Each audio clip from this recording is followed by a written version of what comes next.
নমস্কার বন্ধুরা, স্নেহাস kitchen home style কুকিংয়ে আপনাদের সবাইকে স্বাগত। আজকের রেসিপি হলো চিলি সয়াবিন। চলুন রেসিপিটি দেখে নেওয়া যাক। I look at you and it's easy to see you are the someone I've been trying to meet. Chilli soybean তৈরির জন্য লাগবে সয়াবিন। এই সয়াবিনগুলোকে আমি ভিজিয়ে নেব। তার জন্য কড়াইতে পরিমাণ মতন জল দিয়ে এবং তাতে নুন দিয়ে আমি ভালোভাবে ফুটিয়ে নিয়েছি। জল ভালোভাবে ফুটে এলে সয়াবিনগুলোকে জলের মধ্যে দিয়ে দেব এবং ভালোভাবে ভিজিয়ে নেব। ভালোভাবে ভিজে এলে আমি এটা ঠান্ডা হওয়ার জন্য কিছুক্ষণ রেখে দেব।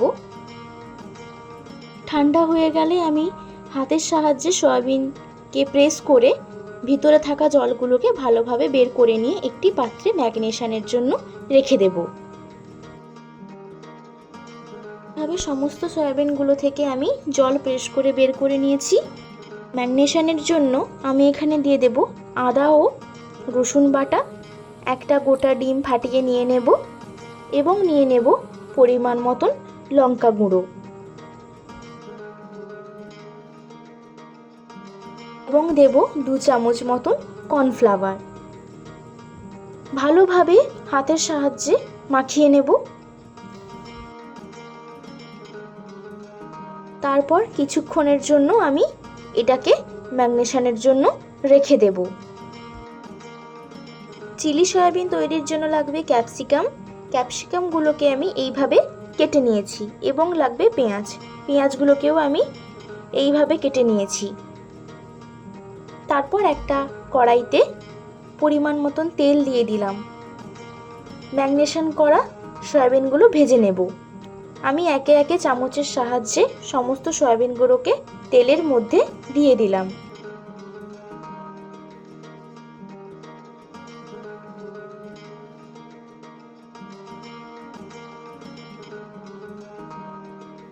কিছুক্ষণ নাড়াচাড়া করার পর যখন সয়াবিনগুলো এক পিঠ ভালোভাবে ভাজা হয়ে যাবে, অপর পিঠ উল্টে দিয়ে আমি ভালোভাবে লাল করে ভেজে নিয়ে একটি পাত্রে তুলে রাখব।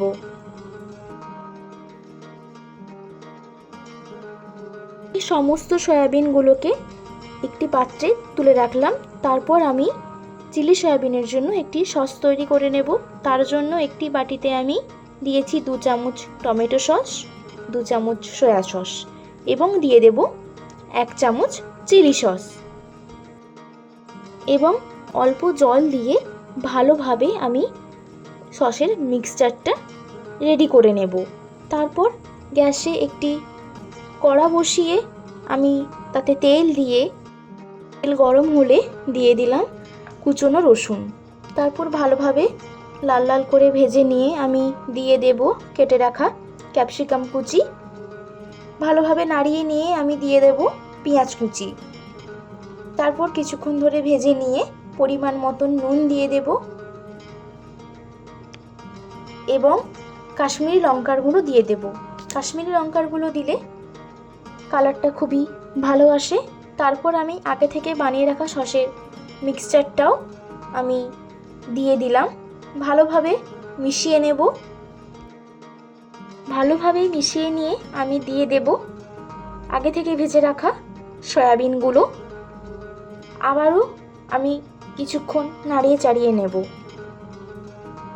সব কিছু ভালোভাবে মেশানো হয়ে গেলে আমি এতে পরিমাণ মতন জল দিয়ে 5 থেকে 7 মিনিটের জন্য মিডিয়াম ফ্লেমে ফুটতে দেব। কিছুক্ষণ ফুটলেই উপর থেকে আমি দিয়ে দেব কাঁচা লঙ্কা। তারপরেই রেডি আমাদের চিলি সয়াবিন। আমি একটি পাত্রে সার্ভ করে নিচ্ছি। এটি ফ্রাইড রাইস, রুটি, পরোটার সাথেও আপনারা অবশ্যই ট্রাই করতে পারেন। রেসিপিটি ভালো লাগলে অবশ্যই আমার চ্যানেলটিকে সাবস্ক্রাইব করবেন, ভিডিওটি লাইক করবেন এবং বন্ধুদের সাথে শেয়ার করবেন। আশা করছি ভিডিওটি বুঝতে আপনাদের কোনো রকম অসুবিধা হয়নি। আপনারা রেসিপিটি অবশ্যই ট্রাই করে দেখবেন। বাড়িতেই খুব সহজেই আপনারা চিলি সয়াবিন বানিয়ে খেতে পারবেন।